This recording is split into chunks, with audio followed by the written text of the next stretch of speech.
कालदर्शी कैलाशी अविनाशी भगवान शिव,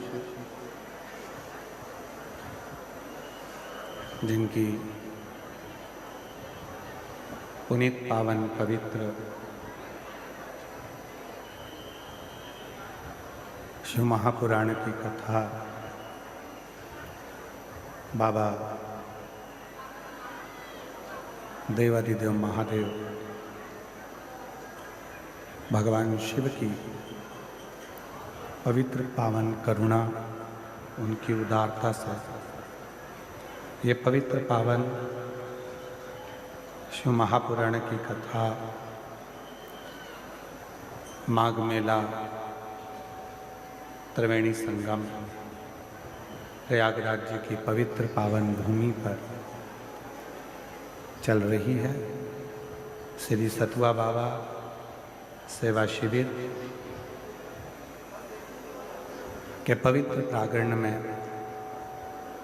ये पवित्र कथा का दिव्य और भव्य आयोजन श्री जगत गुरु महामंडलेश्वर श्री संतोषाचार्य जी महाराज सतुआ बाबा जी, जिनके अथक प्रयास से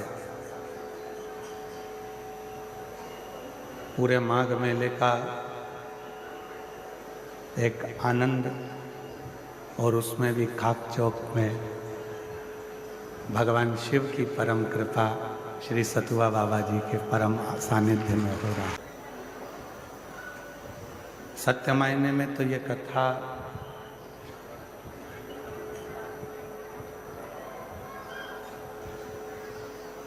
प्रयागराज में होना बड़ा कठिन होता है बाबा जी। मेला हो, कुंभ हो, उसमें पहले से इतने भक्त रहते हैं और ऊपर से पूरी रोडों का चारों तरफ भक्तों का सैलाब इस कथा में है। तो मैं उत्तर प्रदेश के माननीय मुख्यमंत्री जी, गोरक्षपीठ के पीठाधीश्वर माननीय मुख्यमंत्री जी श्री योगी जी को और उनकी संपूर्ण प्रशासन को बहुत बहुत साधुवाद धन्यवाद देता हूँ, जिन्होंने इस कथा को बड़ी सुचारू रूप से संभाल रखा है और पूरे मेला क्षेत्र को बड़ी दिव्यता और आनंदता के साथ संचालित कर रहे हैं। एक बार संपूर्ण प्रशासन के लिए जोरदार ताली बजाकर उनके लिए साधुवाद है। कथा मंडप में ही विराजमान अयोध्या से पधारे महाराज श्री हमारे चित्रकूट वाले महाराज जी परम प्रिय, उनको भी हम नमन करते हैं। गोपाल बाबा जी जो भेंट द्वारका से हैं, ये भले भेंट द्वारका में रहते हैं पर भेंट लेते नहीं है, देते हैं। तो बड़ी साधुता है इनकी।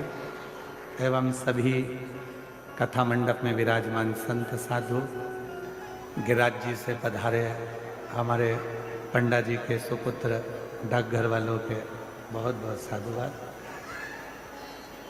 ऐसी दिव्य कथा में मुख्य यजमान पद श्री चंद्रभान सिंह चौहान जी, कहीं बैठे हों तो खड़े हों। मुख्य यजमान चंद्रभान सिंह चौहान जी, श्री सरकार सिंह चौहान जी, श्रीमती थानेश्वरी चौहान जी, स्वर्गीय हीरा देवी की स्मृति में डॉक्टर गजेंद्र सिंह चौहान जी, डॉक्टर अंजू चौहान जी मेरठ उत्तर प्रदेश से हैं। एक बार जोरदार ताली बजा करेंगे यजमान परिवार का स्वागत वंदन अभिनंदन करिए और विराज। आपको बहुत बहुत साधुवाद जो इस पवित्र पावन कथा के आप प्रयागराज की भूमि पर मुख्य यजमान पर ग्रहण करें हैं। ये 5 दिवसीय शिव महापुराण की कथा है।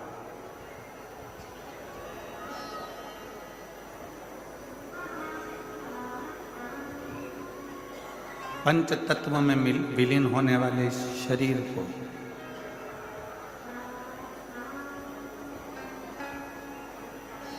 जो मिला है अपने माता पिता के द्वारा,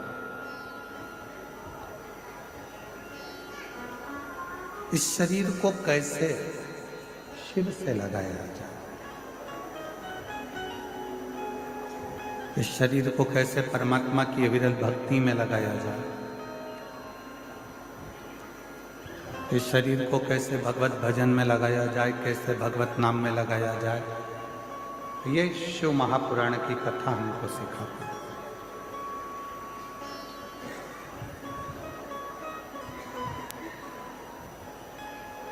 कोई कहते हैं कि शंकर को पूजन करने की अलग अलग विधियां हैं।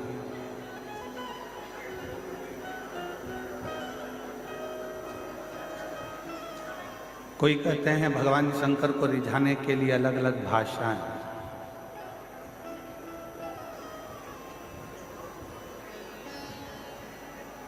पर शिव को रिझाने के लिए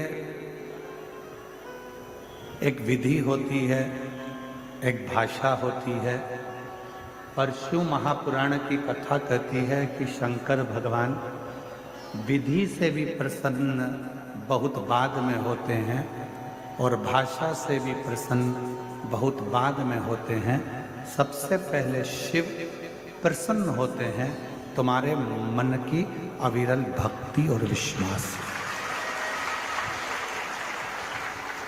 तुम्हारे भीतर विश्वास कितना है, तुम्हारे भीतर भक्ति कितनी है, तुम्हारे भीतर भरोसा कितना है, दृढ़ता कितनी है, कितना आप भगवान शिव पर विश्वास करते हो, कितना आप शिव जी पर भरोसा करते हो, कितनी दृढ़ता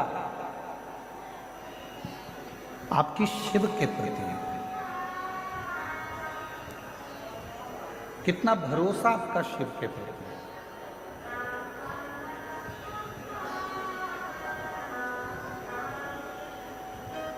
ऐसे ना जाने कितने कितने शब्द अर्थियां रोज निकलती प्रति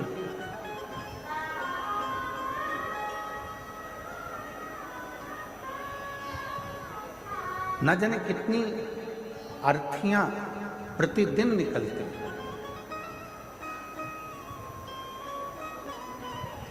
तो सतुआ बाबा जी बता रहे थे कि हमारे जो गुरुजी थे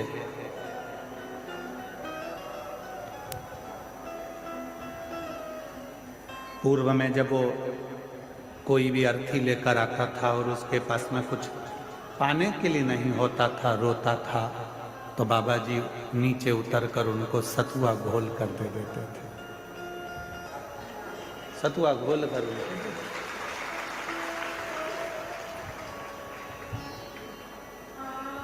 पर बाबा जी हम परम पूज्य जगत गुरु महामंडलेश्वर श्री संतोषाचार्य जी महाराज जी को कहेंगे, गुरु का कहते हैं कि चेले में एक अंश जरूर रहता है और वो अंश आपके भीतर भी आपके गुरु का है।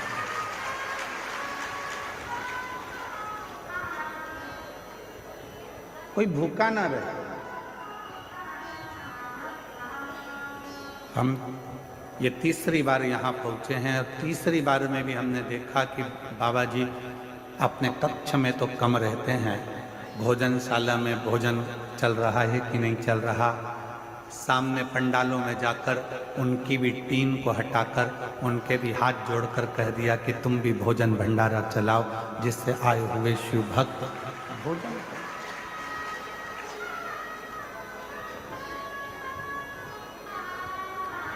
एक गुरु वो होता है जो अपना कक्ष या पंडाल नहीं छोड़ता, और एक आप पर आपके गुरु की कृपा है जो भोजन व्यवस्था, अन्य व्यवस्था, खुद दौड़ दौड़ कर व्यवस्थाओं को देखना, ये एक सच्चे गुरु के शिष्य का प्रमाण। सच्चे गुरु शिव सिखाते ही है। मेरे शंकर भगवान ना विधि से प्रसन्न होते हैं ना भाषा से प्रसन्न।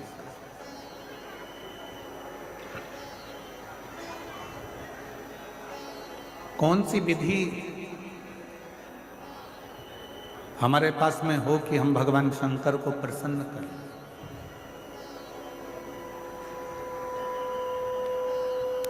कौन सी विधि हमारे पास में हो कि हम भगवान शंकर को प्रसन्न कर कर उनसे वर प्राप्त करें?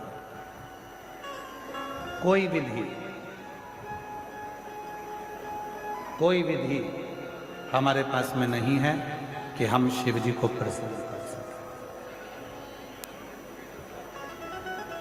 और कौन सी भाषा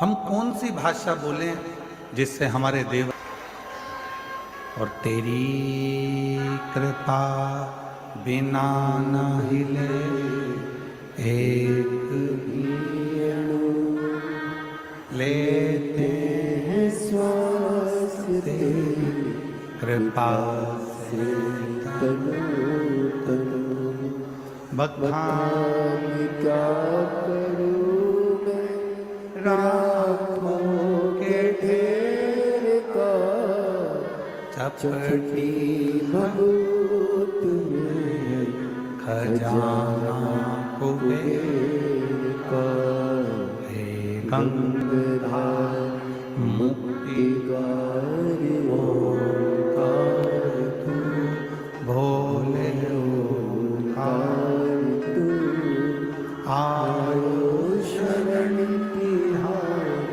शंभु शिव एक विधि से प्रसन्न हो जाते हैं, वो विश्वास की विधि है और भक्ति की विधि।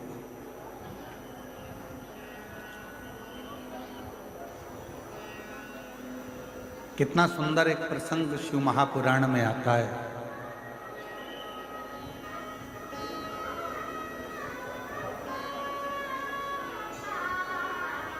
उत्तर भारत में एक मनोहरा नाम का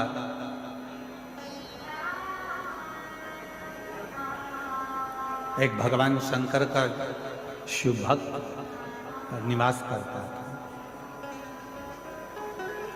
शिव भक्त और भगवान शंकर का वो परम भक्त, भगवान शिव का वो परम भक्त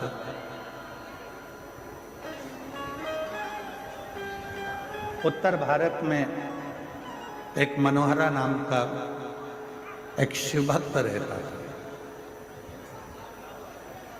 और ये उत्तर भारत में ही प्रयागराज की भूमि पर कथा चल रही है। मनोहरा नाम का एक शिव भक्त है।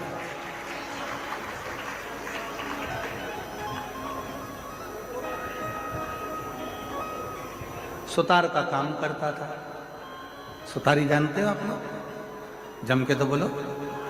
सुतार मतलब लकड़ी का कुर्सी टेबल कुछ ना कुछ जो लकड़ी का काम होता है वो होता है। उसका एक नियम था। एक मट्टी का उसके पास में घड़ा था। उस घड़े से गंगा जी का जल रोज भरता था और रोज शिव जी को चढ़ाता था। सारी समस्या का हल एक मिनट रोज भरता, रोज शिव जी प्रतिदिन।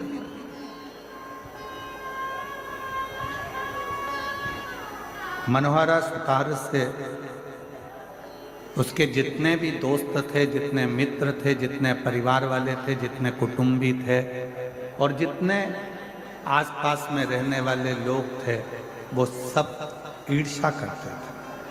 सब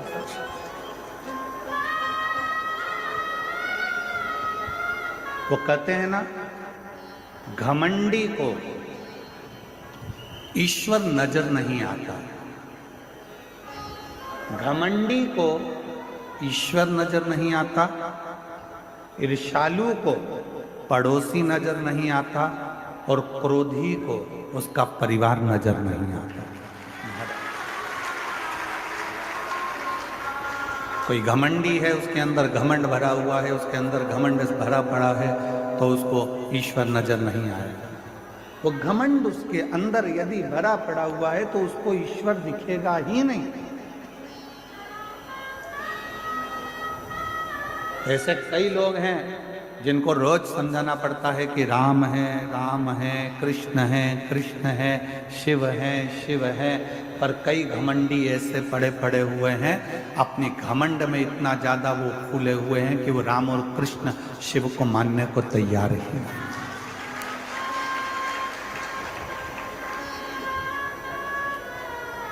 घमंडी को ईश्वर नहीं दिखता, ईर्ष्यालु को पड़ोसी नहीं दिखता। ईर्ष्या करने वाला कोई व्यक्ति है तो उसके पड़ोस में अगर कोई रह रहा है तो वो दिन रात ईर्ष्या करता रहेगा। उसको ये नहीं दिखेगा कि तेरे दुख की घड़ी में वो पड़ोसी आकर खड़ा हो जाता है, पर ईर्ष्या भरा।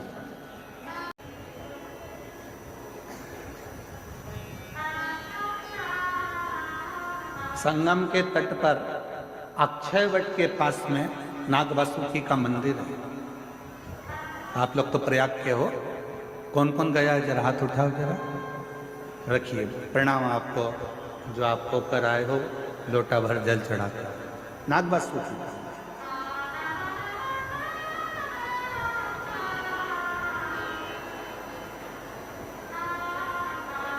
संगम के तट पर अक्षय वट के नजदीक में नागवासुकी का मंदिर है। क्या करने के लिए हम आपसे पूछ रहे हैं? वैसे कि वैसे ही इंद्र ने नागवासुकी से पूछा था, जो भगवान शंकर के गले में सर्प है वासुकी नाग, उससे पूछा था कि तुम त्रिवेणी के संगम पर क्यों आए? जो इंद्र ने पूछा था, जो गरुण ने पूछा था, जो वरुण ने पूछा था, जो देवताओं ने पूछा था, आज वो प्रश्न हम भी आपसे पूछते हैं कि तुम संगम के तट पर क्या करने के लिए?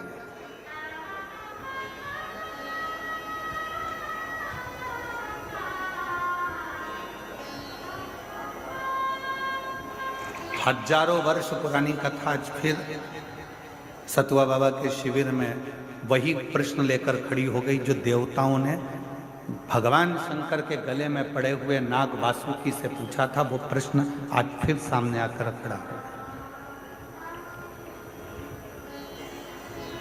देवताओं ने नाग वासुकी से पूछा कि तू त्रिवेणी के संगम पर क्या करने आया?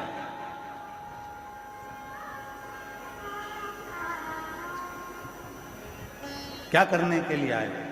नाग वासुकी से बार बार प्रश्न करा गया, क्यों आए हो?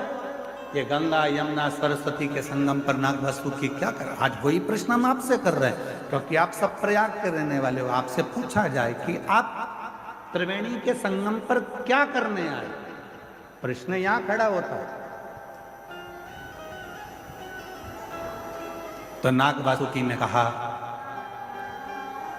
मंथन के समय पर मेरा शरीर पूरा की पूरा कष्टप्रद हो गया है, शरीर में से रक्त निकल रहा है, मेरे शरीर की एक एक नस नस टूट चुकी है, क्योंकि मैंने जब मंथन मुझे पकड़ कर करा गया तो पर्वत के घर्षण से मेरा शरीर पूरा टूट चुका है।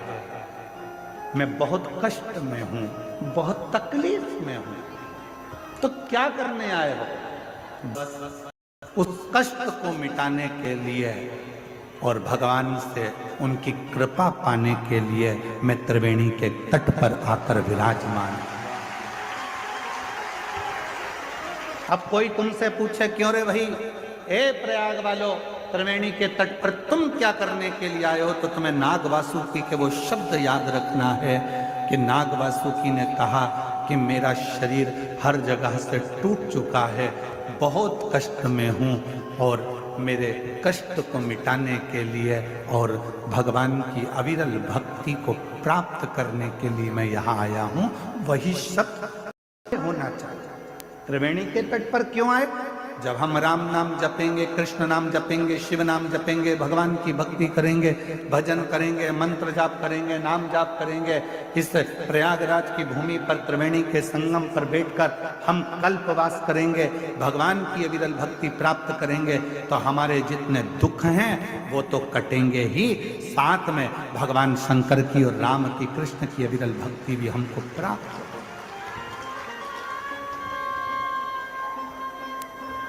हम क्या करने के लिए?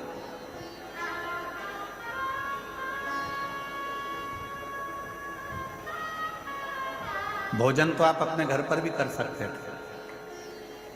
बोलो बोलो, जम के बोलो जरा। और जितनी भी मेरी जीजी आई हैं, ये खाली हाथ नहीं आई हैं, घर से कुछ ना कुछ खुरमा, मठरी, चक्की अपने साथ है। फिर किसी ने पूछा क्या तंबू में रहने के लिए, टेंट में रहने के लिए नीचे बिछा हुआ कालीन चाहिए? तो आप वो हो, मेरी जीजियां, मेरे जीजा ऐसे हैं कि इनको कालीन की भी जरूरत नहीं है। जिस टैंक से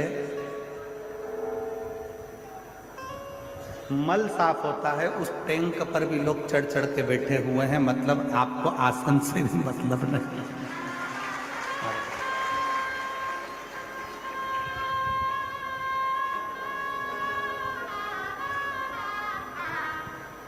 उस पे भी चढ़ के लोग बैठे हैं। फिर पूछा कि कोई अच्छी जगह मिल जाएगी तो मतलब तुम जानती हो कि शंकर पाने के लिए जगह नहीं देखी जाती, क्योंकि शिव शमशान में भी निवास करता है और शिव हर कण कण में निवास करता है। तो स्थान की मूलता नहीं। कोई तुमसे कह दे, कोई तुमसे कहे कि शंकर भगवान केवल मंदिर में मिलेंगे, या शिव जी केवल कथा में मिलेंगे, या शिव जी केवल घाट पर मिलेंगे, या शंकर भगवान केवल अमरनाथ केदारनाथ में मिलेंगे, तो नहीं, ऐसी कोई बात नहीं है। तुम्हारे घर में रहो, घर में रहकर रोज श्री शिवाय नमस्तुभ्यम का जब जप करना प्रारंभ करोगे तो तुम्हें मंदिर क्या, मेरा भोलेनाथ तुम्हारे घर में आकर तुम्हें दर्शन देना प्रारंभ।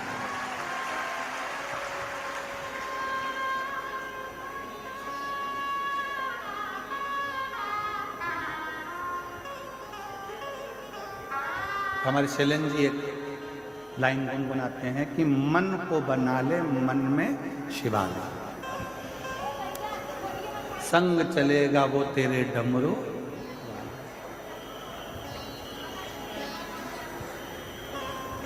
मन को शिवालय बना, और जिस दिन तुम्हारा मन शिवालय बन गया उस दिन तुम्हें शंकर को ढूंढने जाने की जरूरत नहीं। मत जाओ। मनोहरा की कथा करिए। उत्तर भारत की भूमि पर शंकर भगवान का एक भक्त मनोहरा ऐसा रहता था। शिव महापुराण की कथा कहती है कि वो मनोहरा सुतार का काम करता था, लकड़ी का काम करता था। उसके पास में एक मट्टी का केवल कलश था, लोटा था, पात्र था, जिससे वो शंकर को रोज गंगा का जल समर्पित करता था। प्रतिदिन रोज गंगा का जल रोज समर्पित करता था, प्रतिदिन। एक दिन धर्म पत्नी चिढ़ गई। होता है ऐसा, पति अच्छा रहता है तो पत्नी थोड़ी सी क्रोधी रहती है, और पत्नी अगर अच्छी है तो पति थोड़ा क्रोधी रहता है। भगवान जब भी जोड़ी बनाता है ना तो बड़ा सोच समझ कर बनाता है। देख लो, तुमको यहीं से मतलब नहीं है, तुम तो त्रेता युग से चालू हो जाओ। राम जी के साथ जोड़ी बनी लक्ष्मण जी, भरत जी के साथ जोड़ी बनी शत्रुघ्न जी। ठीक है, जम के तो बोलो। दोनों की जोड़ी बनाई कि राम जी के साथ में जोड़ी बनाकर रखना है, राम लक्ष्मण की, भरत शत्रुघ्न जी की। और नहीं तो राम जी के साथ में राम जी सरल थे तो भरत जी की जोड़ी बन जाती, दोनों एक जैसे हो जाते, सरल सरल। पर नहीं, एक नम्रता वाले के साथ में एक क्रोधी का होना जरूरी है। राम जी के साथ लक्ष्मण का होना जरूरी है, और भरत जी के साथ शत्रुघ्न जी का होना जरूरी है, बहुत जरूरी है।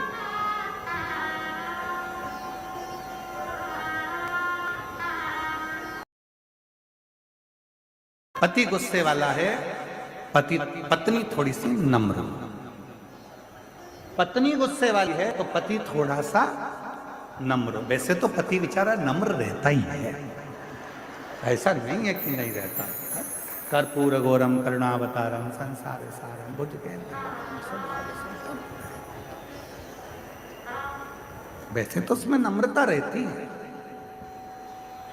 तुम 25 प्रश्न करती हो, उस 25 प्रश्न में से 5 प्रश्न का उत्तर देता है, इससे ज्यादा नम्रता और क्या हो सकती है? तुम खुद विचार करो। केवल 5 प्रश्न का उत्तर देता हो, इससे ज्यादा देता ही नहीं। कितनी बार तुम पूछती हो कैसी लग रही हूं? बोलता ही नहीं। बोलूंगा झगड़ा होगा, इसलिए बोलता ही नहीं बेचारा।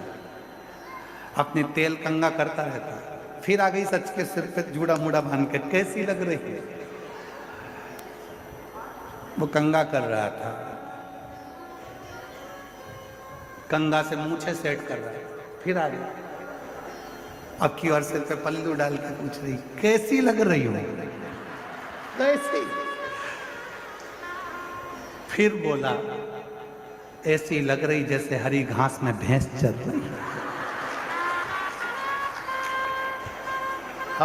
अब बोला तो घर डोला। अब बोला ही तो वो कुछ प्रश्न का उत्तर देता, वो देता ही नहीं। उसकी सरलता बहुत सहज होता है।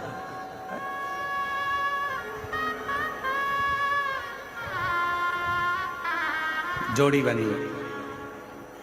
मनोहरा की जो धर्म पत्नी थी वो थोड़ी सी क्रोधी थी, बहुत तेज, बहुत तेज।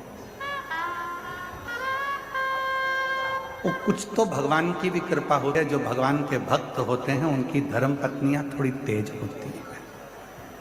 पत्नी अगर भक्त है तो उसका पति तेज होगा, और पति अगर भक्त है तो उसकी पत्नी तेज होगी। पर सतुआ बाबा जी, हम पर भोलेनाथ की कृपा है, हमारी अच्छी है।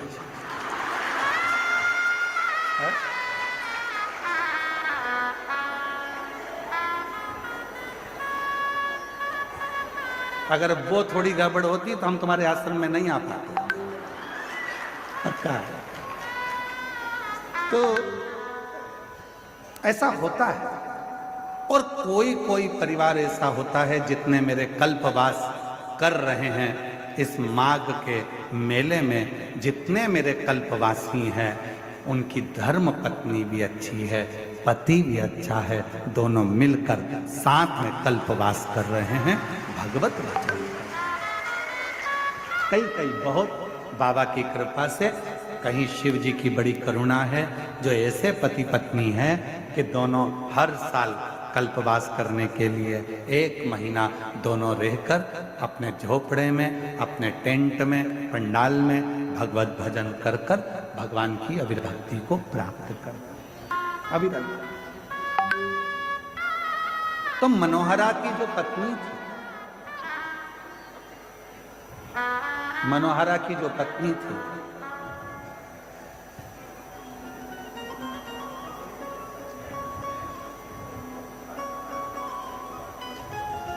वो मनोहरा की पत्नी बहुत तीव्र थी, बहुत तीव्र।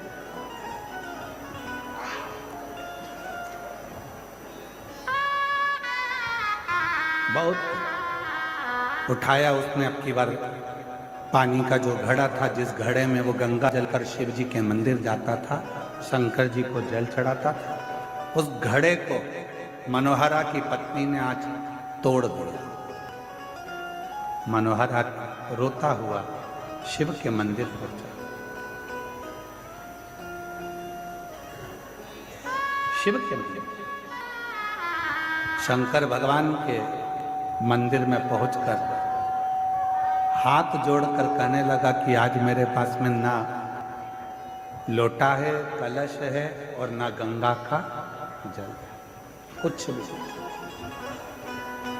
और इतनी मेरी सामर्थ्यता नहीं है कि मेरे पास में अलग से मैं कलश को खरीद सकूं या फिर बर्तन ले सकूं जिस बर्तन में मैं गंगा का जल तुम्हारे लिए ला सकूं। रो रहा, आंखों से नीर, हाथ पकड़ खींचा मनोहरा का, और बाबा भोलेनाथ से मनोहरा ने कहा कि रोज गंगा का जल लेकर आया, पर इतने सालों में कभी